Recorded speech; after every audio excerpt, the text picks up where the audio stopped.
Hey guys, Farmer Jesse here, trying to decide if it is light enough out yet this morning to talk no-till carrots. Those guys. And I think we're good. So yeah, let's do it.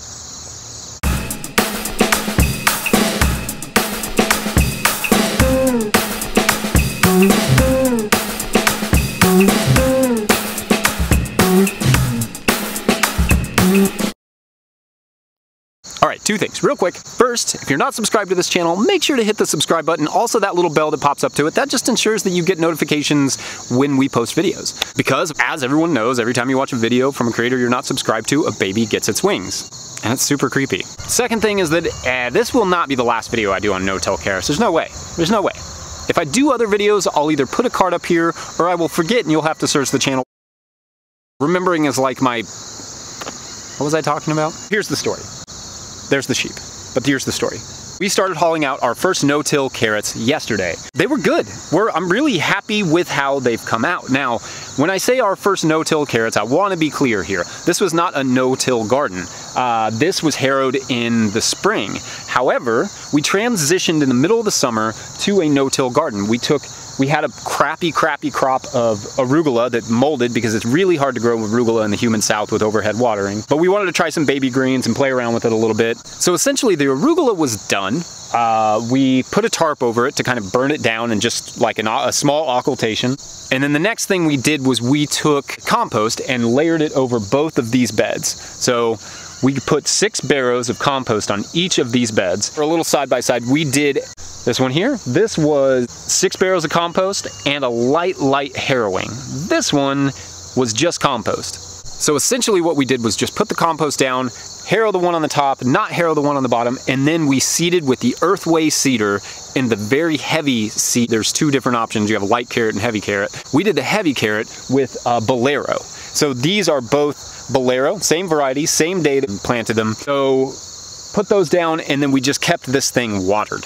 You really have to keep your soil watered for 7 days, 10 days-ish to get carrots to germinate well. So we kept this thing pretty well watered and we got pretty good germination except for up here. I harvested these yesterday and I still got, even though the germination was kind of crap, I still got 35 bunches from, let me step this off, I don't know how many feet it is.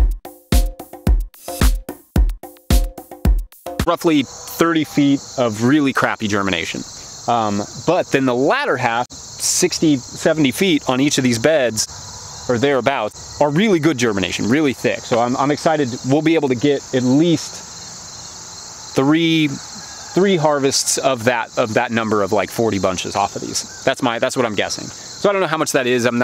I didn't weigh the bunches. I don't know how to tell you what the yield is yet. We'll do all that in later videos. Anyway, this was our first experience with it, and all we did, like I said, was just sow right into the compost. So germination has definitely been the first challenge to the no-till carrot thing. Because you're sowing that compost so thick, I don't think all the seeds are quite making it to the soil because you can't bury them too.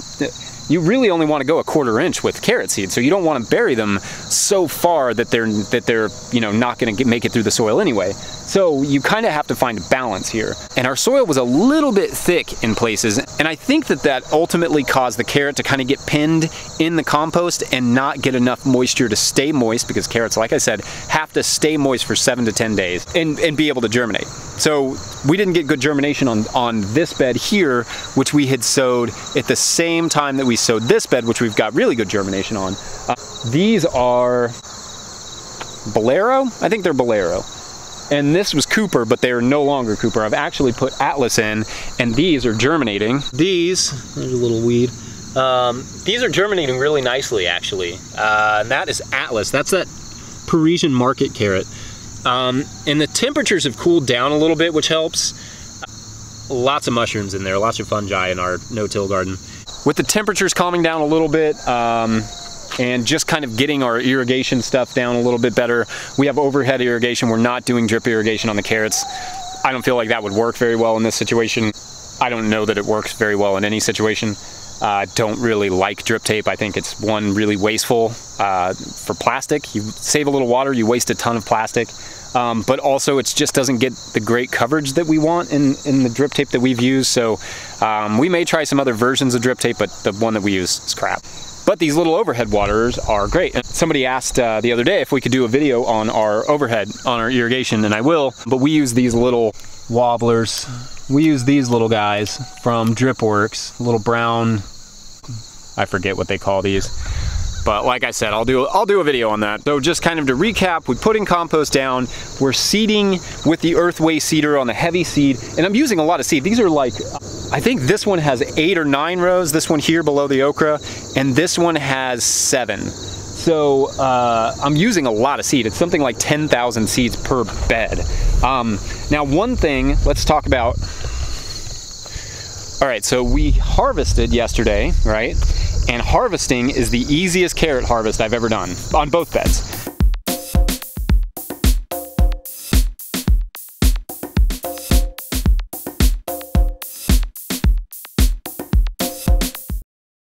Noticed a fair amount of forking, sort of like that, but even worse. And I thought when I was harvesting, I was like, aha, I got you, Harrow.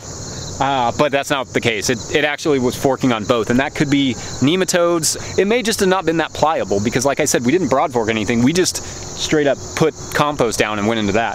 Because I'm defiantly just going no-till. We're just going. So that's how we're rolling. So we're getting a fair number of forks, and like I said, I'm going to update these carrot videos because if it continues to be that way, that may be a concern. If it doesn't, then you know, maybe that was just a fluke, or like I said, we may have some nematodes in here, which is fine because eventually under the no-till system, some other predator will find the nematodes, the bad nematodes. We have beneficial nematodes hopefully, but we obviously, if that's what it is, and it's not a disease or something, which I don't think it is, because the rest of the carrot looks beautiful, and yeah, then I think we'll just take care of it that way. Just let, you know, nature do it, because I already do enough work. Nature can do some work, all right? You hear me, nature? Kind of the other thing that I've noticed, there's almost no bug damage, which is weird, right? I don't think I've ever grown carrots in the summer that didn't have some amount of root maggot or something, some sort of worm or something that is eating the roots. Almost nothing on these. They're pristine. Dirt, lots of dirt. It rained like 1.5 inches. That's the other thing. Harvesting these was an easy, and it was raining. The soil is super wet, but it was still pretty easy. I mean, these are relatively clean, all things considered. Like I said, they're the same variety, but another thing I've noticed that was kind of weird or different is that you can maybe even see it here. You see how these on the right, these guys are actually taller than the ones on the left, but the tubers on the left are longer than the ones on the right. So, power harrowed bed, non-power harrowed bed, totally no-till. This one, longer tops, more green, more foliage, more vegetative growth, more root tuber, more carrot. You know what explains that? Because I definitely don't know what explains that. Like I said, sowed the same day, same variety, more vegetative growth from harrowing, more carrot growth from not harrowing. I don't know why. Kind of interesting. I wanted to visit these other guys here too.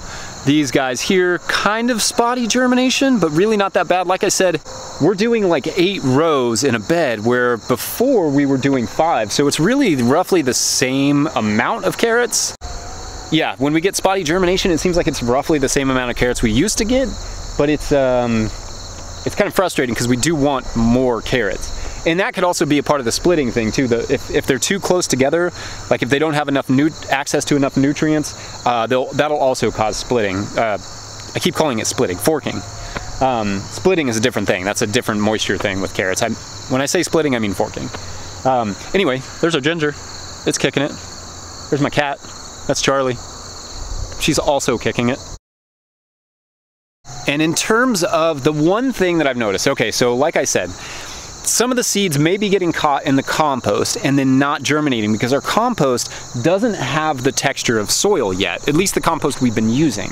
As it sits on here longer, it will develop that. So that's why I want to do multiple videos on no-till carrots, because the texture of the soil will change and the quality of our no-till carrots will change as the soil gets more pliable from being biologically tilled. As the soil gets, the texture gets a little better, the nutrients get a little higher, the fungal presence gets a little better.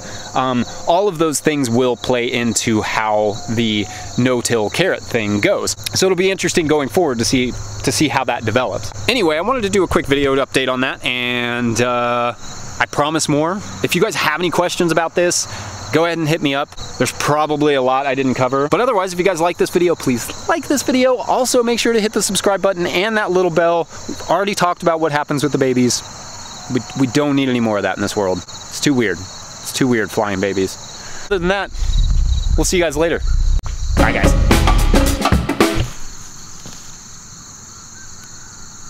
Scooty.